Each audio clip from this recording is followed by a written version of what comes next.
left my marriage, I was depressed in that marriage.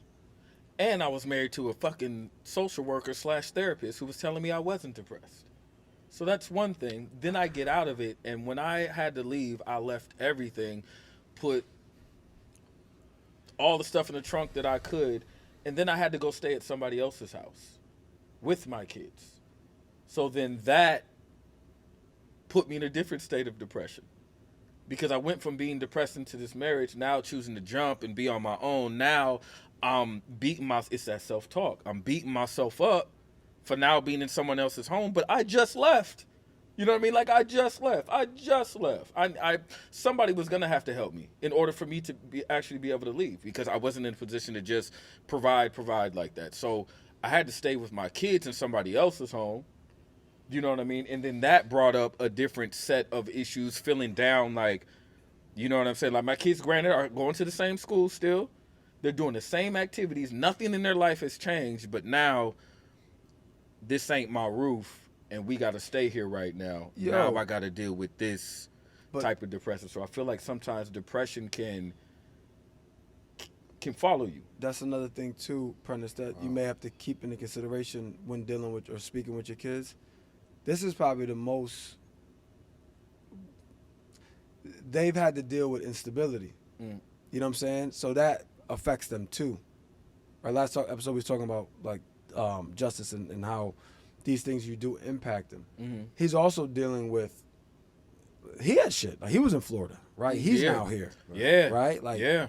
Like, and I mean, granted, Sarai's been around for a while, but he's only been back for a little bit of time. You know what I'm Right, saying? right.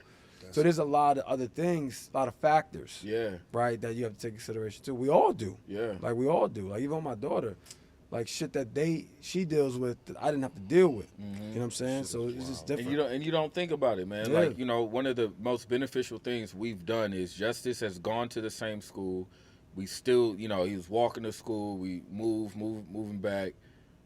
He's able to go to school for the first time with people that he sees outside of school.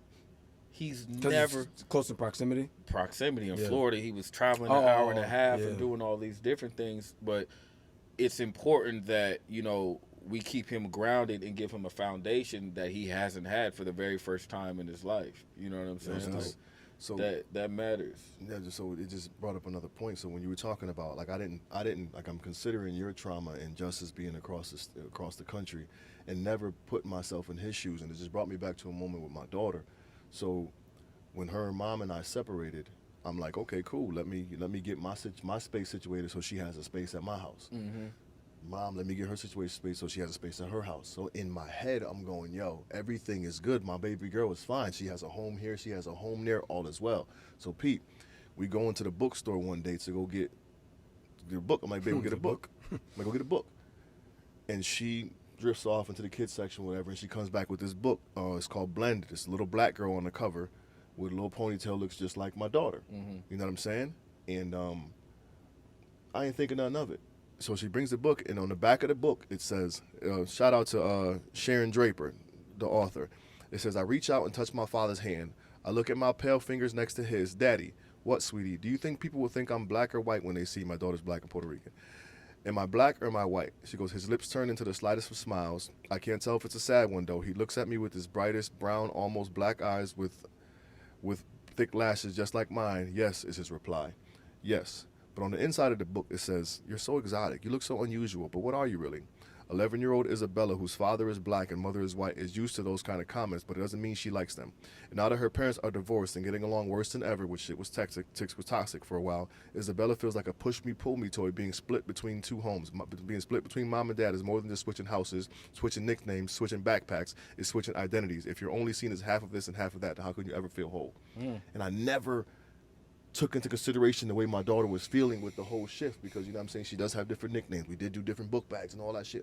It never crossed my mind, but then it was just interesting to me to how she gravitated towards this book, and we read it together, and we talked about, you know, different homes and so on and so forth. But I think to Belle's point, in the middle of our shit, we need to really dig deep into what our kids could be going through, because you never even thought about the trauma Justice could have from going over there and being over Never, here and bro. what's underlying. Never. You know what I'm saying? So that's You're so concerned with providing and protecting and taking care of them that you feel like as long as you're getting your shit together, your kids will be okay. right, and it's like Yeah. You know what he I'm eats saying? every day. He got a As roof. long He as- got yeah, good as long as clothes. I You bring know what in I'm this saying? money, His as long as we haircut. do this, the kids is gonna be fine. But they're a whole ass human being, Yeah.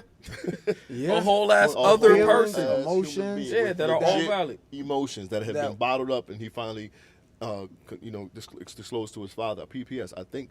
How do you feel about it? I think having him watch that last episode might open his eyes to how, because you said a lot of impactful things in regards to your relationship with him. I definitely let him You know hear what it. I'm I saying? know he think- sneaks I and think listens I to think it him. could be beneficial Yeah. for him to see that. Yeah, I definitely will. I think that'll be good. That's a good idea. I But- will. Like the last episode, that speaks to like our feelings not being considered as a child, right? True. Just the necessities were considered as a child, Mhm. right? And that's essentially what you're doing. You're referencing the necessities that he has, so he should be good, especially since you're in a better place, right? Like to your other point, he may not have ever known you weren't in a good place, Right. right? So now you're like, well, shit, you got this, you got that.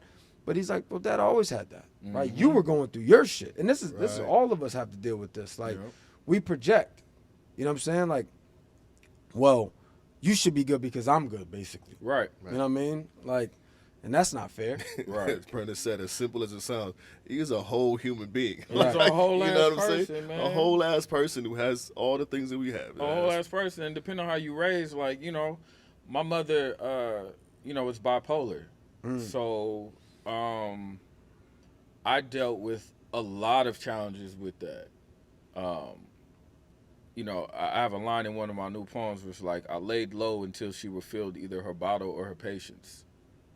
And writing that line made me think about how I normalized depression as a child. I knew when my mom, when she couldn't afford a Prozac, I knew when it was low and she was splitting the pills because it was all in her behavior. It was all in her behavior. So I knew when to fall back because she just had an attitude and was hella mean. And I think what happened is sometimes our parents were depressed, and because they were depressed, that made them feel like we really had no reason to be depressed.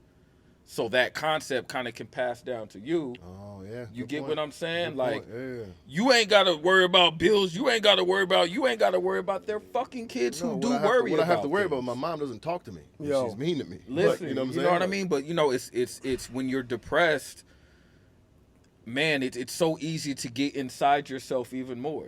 Despite having to move on and keep going, it's so easy to be in your own little bubble to where you're not considering how your depression is depressing other people or affecting people you're responsible for.